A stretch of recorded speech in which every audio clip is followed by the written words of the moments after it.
காதல் கணவனால் கைவிடப்பட்ட பெண்ணின் பரிதாபம், கை குழந்தையுடன் இருந்தவரை வளைத்துப் போட்ட வாலிபர், 7 ஆண்டுகள் குடும்பம் நடத்திவிட்டு கடத்திவிட்ட கொடுமை. நண்பனின் ஆலோசனையை கேட்டு மனைவியை மறந்து மற்றொரு பெண்ணை மணமுடிக்க துணிந்த கணவன் மீது பெண் ஒருவர் புகார் கொடுத்திருக்கும் சம்பவம் திருச்சியில் பரபரப்பை ஏற்படுத்தியுள்ளது. ஜான் துரை சந்திரா தம்பதியினரின் மகள்தான் ஷோபியா. MBA படித்துள்ள ஷோபியா திருச்சி நட்சத்திர விடுதியில் வரவேற்பாளராக பணியில் சேர அதே விடுதியில் வேலை பார்த்து வந்த ஹென்றி இருதயராஜுவை காதல் திருமணம் செய்து கொண்டார். பெற்றோர்கள் எதிர்ப்பு தெரிவிக்கவே இருவருக்கும் கருத்து வேறுபாடு ஏற்பட்டு பிரிந்து வாழ ஆரம்பித்த ஷோபியா குழந்தை மேரியை நண்பர்கள் உதவியுடன் பெற்றெடுக்கிறார். இதன் பிறகு திருச்சியில் தனியார் பல்கலைக்கழகம் ஒன்றில் ஷோபியாவுக்கு வேலை கிடைத்துள்ளது. அதே தனியார் பல்கலைக்கழகத்தில் ஆனந்த் என்பவர் மூலம் அருண் பிரசாத் என்பவர் ஷோபியாவுக்கு அறிமுகமாகிறார். பெயின் கம்பெனியில் விற்பனை பிரதிநிதியாக வேலை பார்த்து வரும் அருண் பிரசாத்திற்கு ஷோபியாவை பார்த்த மாத்திரத்திலேயே பிடித்துப் போனார். இதனால் அருண் பிரசாத் காதலை தெரிவிக்க தான் விவாகரத்து பெற்றவள், தனக்கு ஒரு மகள் இருக்கிறாள் என்று ஷோபியா கூறுகிறார். ஷோபியா மீதிருந்த மோகத்திலிருந்து விலக முடியாமல் தவித்த அவரோ இதுவெல்லாம் தனக்கு ஒரு பொருட்டல்ல என்றும் அதையும் தாண்டி உன்னை விரும்புவதாகவும் தெரிவித்துள்ளார். இதனால் 31 வயது ஷோபியாவும் 26 வயது அருண் பிரசாத்தும் திருச்சி ஸ்ரீரங்கம் பகுதியில் வீடு எடுத்து தனி குடித்தனம் நடத்த ஆரம்பித்தனர். அருண் என்னை ப்ரப்போஸ் பண்ணும்போது அவருடைய ஏஜ் 26, என்னோட ஏஜ் 31. பட் அருணுக்கு எல்லா விஷயமும் டிரான்ஸ்பரண்டா சொல்லி தான் என்னை அவர் அக்செப்ட் பண்ணிக்கிட்டாரு.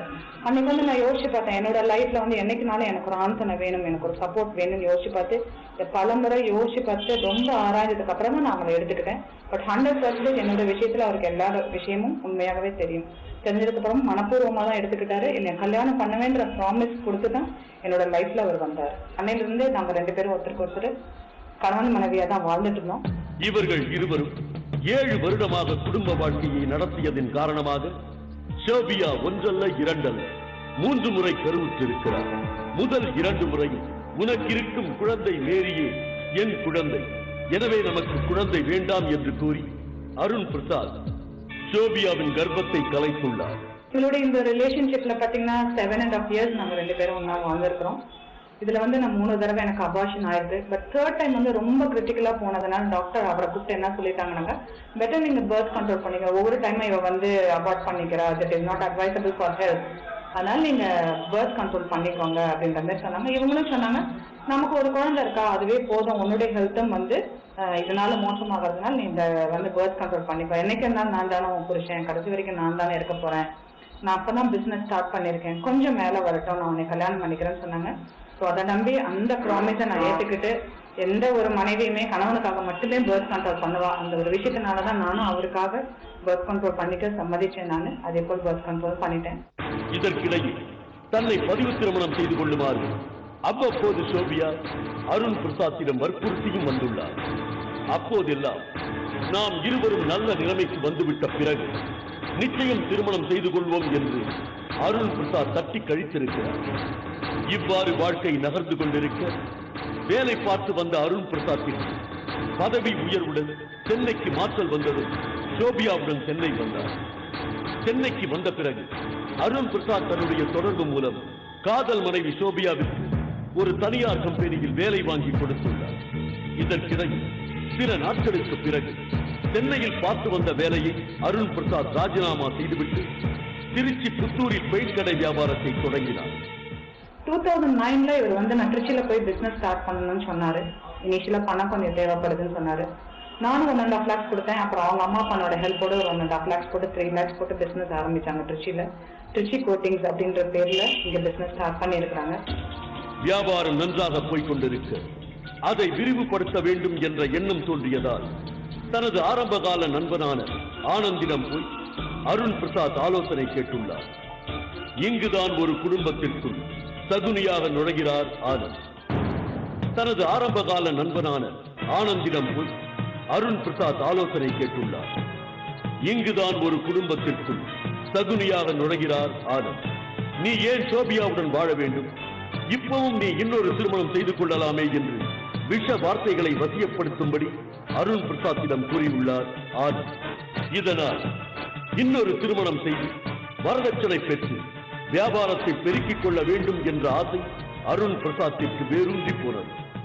இன்னைக்கு அருண் கொஞ்சம் பிசினஸ்ல வளர்ந்துட்டாரு. அதனால ஆனந்துக்கும் கல்யாணம் ஆயிடுச்சு, லைஃப் செட்டில் பண்ணிக்கிட்டாங்க. சோ என்னுடைய ஹஸ்பண்ட மிஸ்கைட் பண்றாங்க.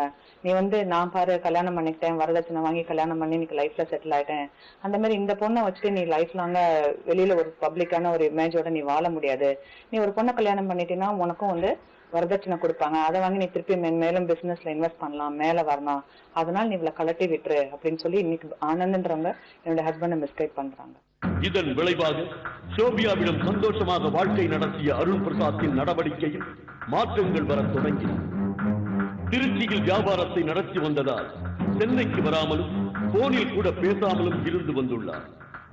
இதை நினைத்து வருந்திய சோபியா சென்னையில் உள்ள மக்கள் உரிமை கழகம் என்ற தொண்டு நிறுவனம் ஒன்றை அணுக ஆரம்பித்தார். அந்த தொண்டு நிறுவனத்தின் உதவியுடன் லால்குடி மணக்கால் பகுதியில் வசிக்கும் அருண் பிரசாத்தின் பெற்றோரை சந்தித்த சோபியா நடந்ததை எல்லாம் கூறி தன்னை மருமகளாக ஏற்றுக்கொள்ளும்படி கூறினார். அவர்களும் சோபியாவை சமாதானப்படுத்தி என்ன நடந்திருந்தாலும் இனி நீதான் எங்கள் மருமகள் என்று அவளது பெற்றோர் தெரிவித்தனர். பட் 7 வருஷத்துக்கு மேலதான் அவங்க பேரண்ட்ஸோட போர்ஸ், அம்மா அப்பாக்காக ஒரு கல்யாணம் பண்ணணும் அப்படின்றதுனால இன்னைக்கு என்னை விட்டுட்டு போறேன்றதுனால நான் அமைப்பு மூலமா தொடர்பு கொண்டு அவங்க வீட்டுக்கு போய் கேட்டோம். அவங்க எல்லா ப்ரூஃப்ஸையும் பார்த்தாங்க.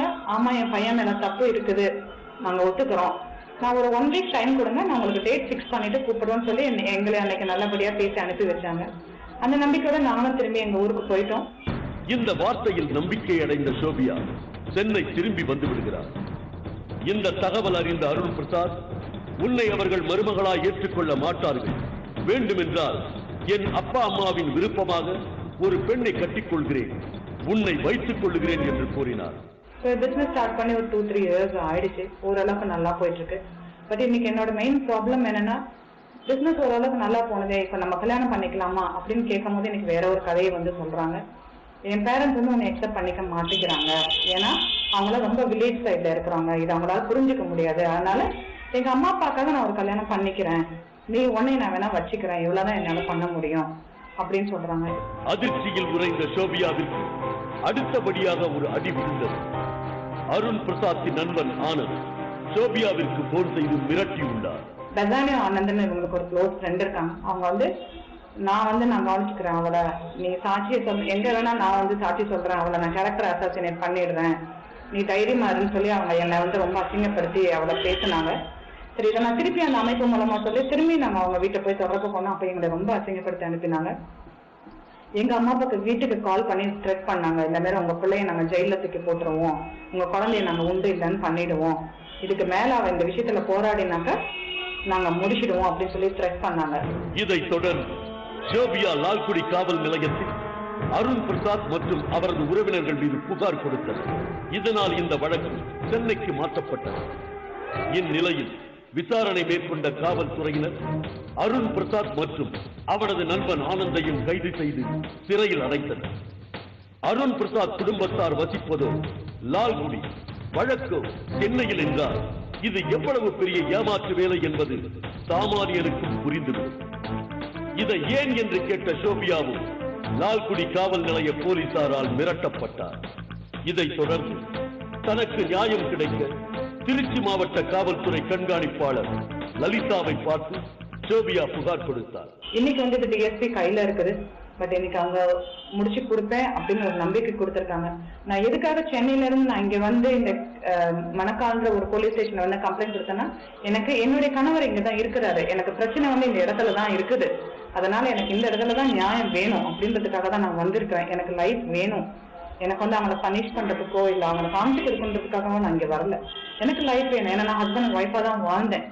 நான் அந்த லைஃப்ல ஏமாந்தவன். நான் திருப்பியும் இந்த லைஃப் எனக்கு செகண்ட் சான்ஸ் இது, இதெல்லாம் நான் ஏமாற விரும்பல. எனக்கு அவங்க திரும்பி வேணுன்றதுக்காக தான் நான் வந்திருக்கேன். கண்டிப்பா போலீஸ் இதுக்கு ஒரு நடவடிக்கை எடுத்துக்கு நல்லது பண்ணுவாங்க நான் நினைக்கிறேன்.